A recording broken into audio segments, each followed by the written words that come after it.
Hi guys, lot to talk about after that game. We're talking the Lakers vs Suns preseason game on October 21st. So, let me catch up on the last week because I missed a couple games because Jalen was out injured, and I mostly am a Jalen fan, so What? sorry, Tony was messing around. Yeah, but anyway, so basically in the past week, Nash hurt himself carrying his bags, I guess, on the bus or something like that. You know, he's 40. I guess that kind of stuff happens. I'd never heard of that, but it's an injury, so he'll be out for, you know, undetermined amount of time. But it looks like this season he's probably going to be a non-factor based on the amount of injuries that have already happened in just about 2 weeks of the preseason. Okay, so about 3 games ago, Jalen went down on Jeremy Lin.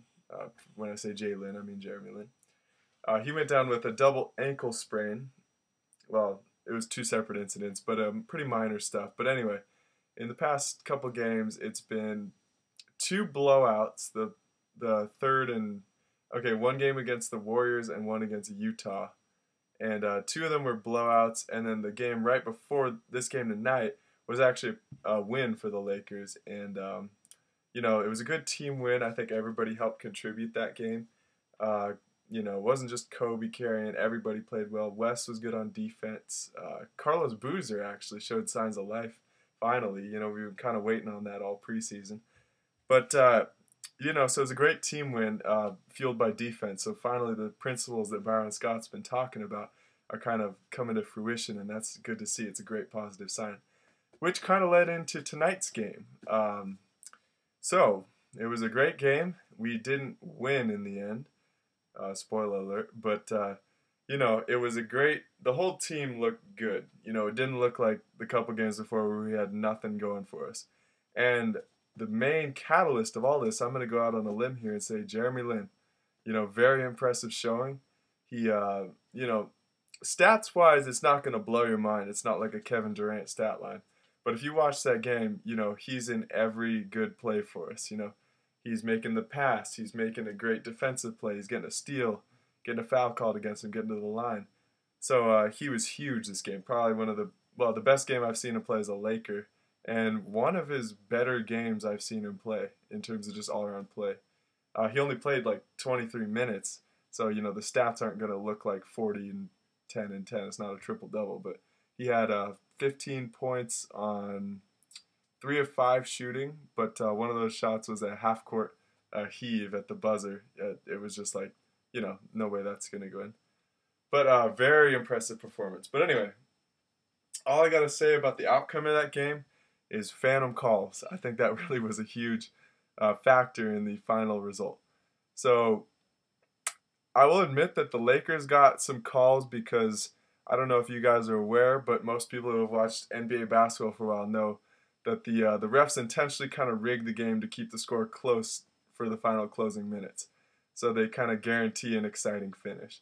So say you're up by 20 points at the end of the half, you know, at the start of the third quarter, the refs are going to start swinging the foul calls, and you'll just get touch fouls, so you can hardly play defense until the other team catches back up and gets into the game.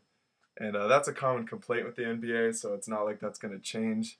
Hasn't changed. It's been going on for a long time, unless maybe Adam Silver, the new NBA commissioner, does something about it.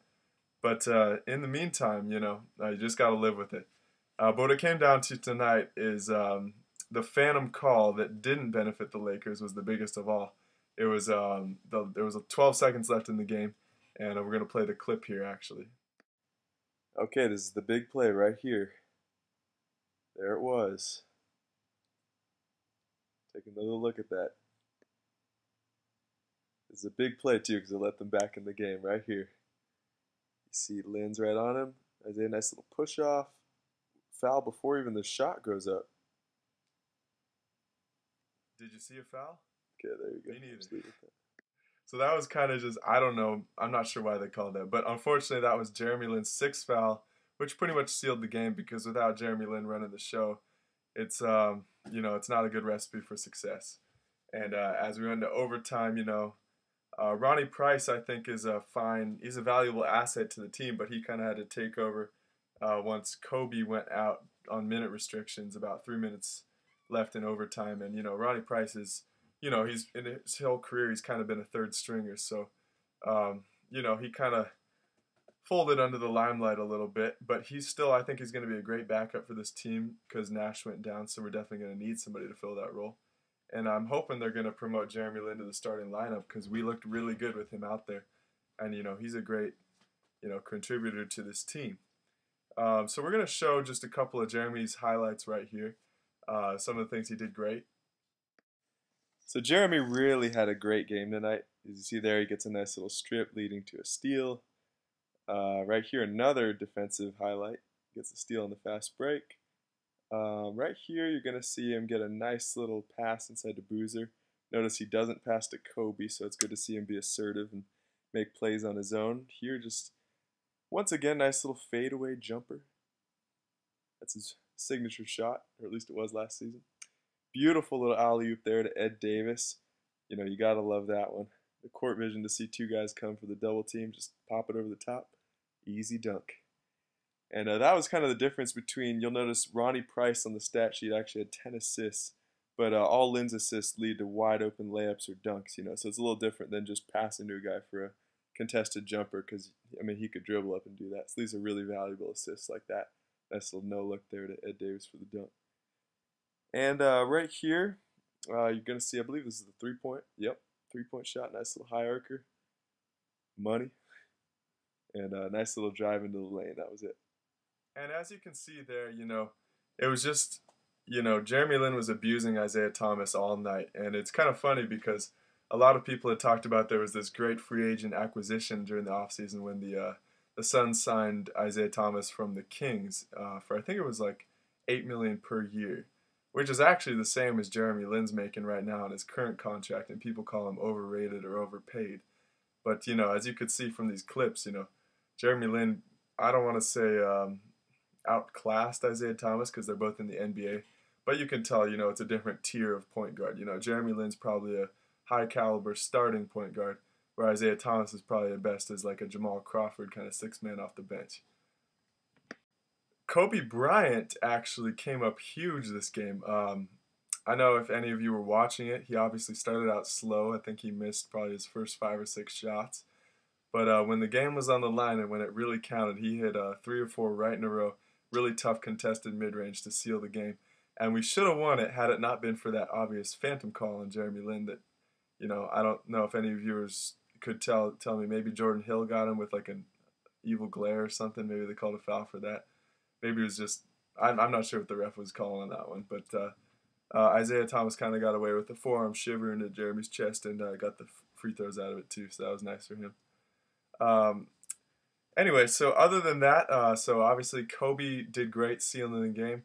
Wes Johnson had a chance to ice the game even after Jeremy Lin fouled out. And, he clanked 2 free throws, and that's just kind of the way Wes Johnson's night was going tonight. He had 8 turnovers, and he was just, making just careless mistakes. It wasn't even like they were forced turnovers. Honestly, sometimes he just threw the ball to the other team, and we'll show a couple clips right here of what I'm talking about.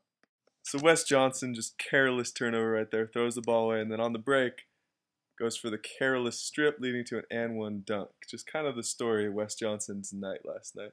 But Kobe did have some great highlights. You'll see there, he got the nice and-one fadeaway on the fast break. Nice little pull-up jumper here. He was knocking down shots actually late in the game. He didn't start out too hot, but really closed strong for us. As you'll see there, with the ties it up, 2 minutes to go, and then puts us up with 45 seconds to go with a big jumper right there. Acceptable is some of the stuff that Julius Randle's been pulling consistently this preseason. Now, this highly touted rookie was the 7th overall pick, and a lot of people have high expectations for the guy. But he, right now, he looks like a big work in progress to me.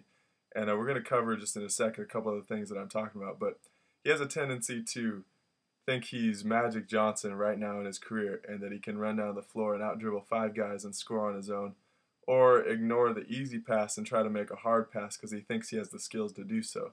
And I'm not going to write it off. Maybe one day if he really works hard and works to the same level that other point guards are, maybe he'll be at their level, but you can't just step into the NBA and assume that you're going to be Magic Johnson. I'm glad he's a confident guy, but that's not good to see. And unfortunately, what I think's going to hurt this team if he continues to do that is the stat padding kind of me over team idea, like, or mindset is really going to hurt the team in the long run, because if one guy's trying to just get his own stats to prove how good he is, it's going to hurt team chemistry. Everybody's going to start trying to get their own, and this team could fall apart really quickly, and this could turn into a 20-win season very easily.